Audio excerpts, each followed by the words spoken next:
Hello guys, welcome back. Today we are going to recap a 2007 film, The Assassination of Jesse James. The film starts with a gang of thieves waiting in the forest. This gang is led by two brothers Jesse James and Frank James.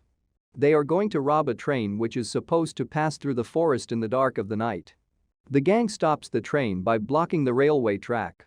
After getting on the train, one of the gang leaders, Jesse James, asks the train conductor to open the safe.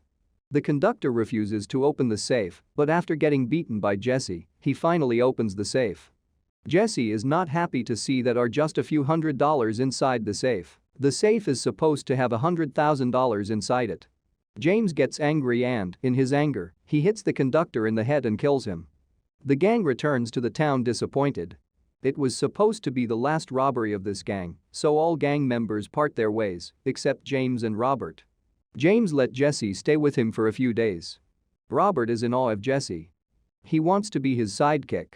He tries to imitate Jesse in every possible way. But after a few days, Jesse finally says goodbye to Robert. Robert goes straight to his sister's farm 40 miles from Kansas City. Robert and his other two brothers Charlie and Wilbur rent rooms at their sister's house. Jesse's cousin Charlie also rents a room there. Wood and Charlie find Robert's collection of newspaper about crimes of James brothers. They laugh and make fun of Robert for being too obsessed with the James brothers. In the next scene, Wood and Dick are seen leaving the farm. They visit the Wood's father's house. Wood tells Dick not to come close to his stepmother, but Dick does not listen to Wood and ends up sleeping with Wood's stepmother. Some time has passed. Wood is still angry about what Dick did with his stepmother. He visits Martha's farm where Dick is sleeping upstairs. He walks up to the room with a gun with intention of killing him. Robert wakes up Dick and tells him that Wood is here to kill him. Both start shooting at each other and suddenly, Robert fires his gun and kills Wood. They bury Wood in the woods and things go back to normal until one day Jesse comes to visit Robert. Robert is worried that Jesse might have come to kill him for what he did to his cousin Wood. The whole family is afraid of Jesse. But he tells them that the purpose of his visit is to take one of their brothers for a journey. Robert is relieved to hear that. Jesse takes Charlie as his partner on the journey. They stop by to rest in their journey where the woman tells them that Jesse's cousin, Wood, has been missing and his father George called asking about him. Jesse is now suspicious about Jesse and curiously asks Charlie if he knows about Wood's whereabouts. Charlie tells Jesse that he knows nothing about Wood's. The same night, while Charlie is sleeping, Jesse comes to his room. He wakes up Charlie and tells him how he killed Charlie's cousin, Ed, a few days ago. Jesse tells Charlie that he was suspicious of Ed, so he killed him. And after telling him that story, Jesse asks Charlie if he is hiding something about his cousin Wood. Charlie again denies of any whereabouts of Wood, and the scene ends there. While Jesse and Charlie are out on the journey, Robert makes a deal with the state of Missouri. Police raid the house and arrest Robert and Dick. In the next scene, both are sitting with the governor, and it is discussed that Robert is going to kill Jesse, and in exchange the governor will pardon Dick and his brother Charlie for being part of train robbery heist. In the next scene, Charlie and Jesse are walking with their two horses on a frozen lake. Charlie asks Jesse if could let Robert join the gang in the next heist. He tries to convince Jesse that tells him that Robert is an intelligent kid and thinks highly of him. In the next scene, Charlie and Jesse are back in the town. They are standing in the grocery store where Robert works. Jesse tells Robert that Charlie convinced him to hire you, and now you are part of the gang. In the next scene, Robert and Charlie are sitting alone in the fields, and Robert tells Charlie that the police has given him 10 days to arrest Jesse. Charlie does not like the idea, but Robert tells him that it is the only way around. The next scene shows Charlie and Robert walking back from the fields where Jesse scolds them and tell them that Charlie and Robert won't go anywhere together again without his permission. Jesse is clearly suspicious of Robert and Charlie here. In the next scene, all three of them are seen riding on their horses and they reach Jesse's house where his wife and children live. At night, Jesse tells Robert the plan of the upcoming heist. He tells him that they will rob a bank in the Platte City.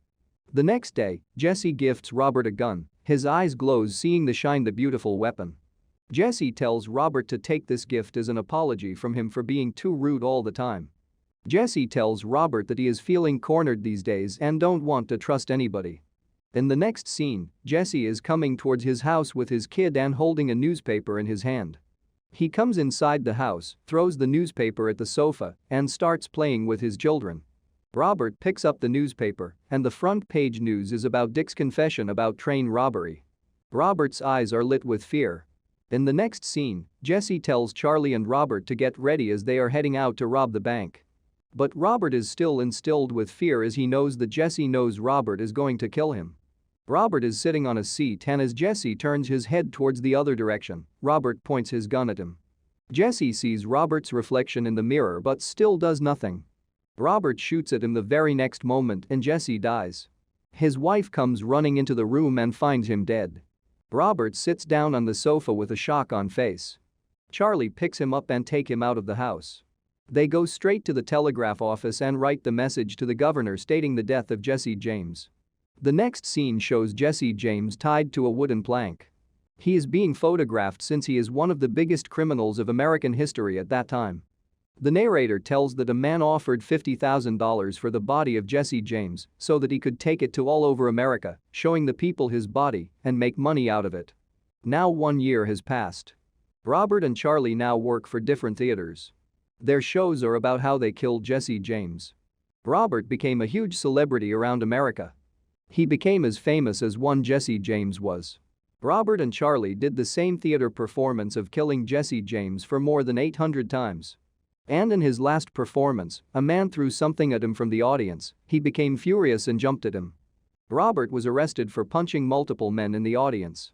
The next scene shows Charlie sitting on his bed in his room with a gun in his hand. He seems very sentimental at this point, and in the next shot, Charlie kills himself with his gun. In the next scene, Robert is sitting in a bar, and a man there is singing songs in favor of Jesse James and despising Robert for killing him. Robert does not like it and makes a fuss about it. The bar owner tells Robert to leave the bar. It seems at this point that people have started developing a negative mindset for Robert for killing Jesse, who had a wife and 2 children.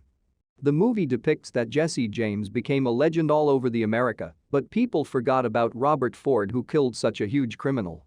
People were paying money to buy pictures of Jesse James, but nobody wanted to write a biography or even meet Robert Ford at that time. In the last scene, 2 men in long coats and shotguns in their hands enter a bar where Robert is having a drink and chatting with the barmaid. One of these men point a gun at Robert, and the movie ends here, narrating that Robert Ford was killed there by that man.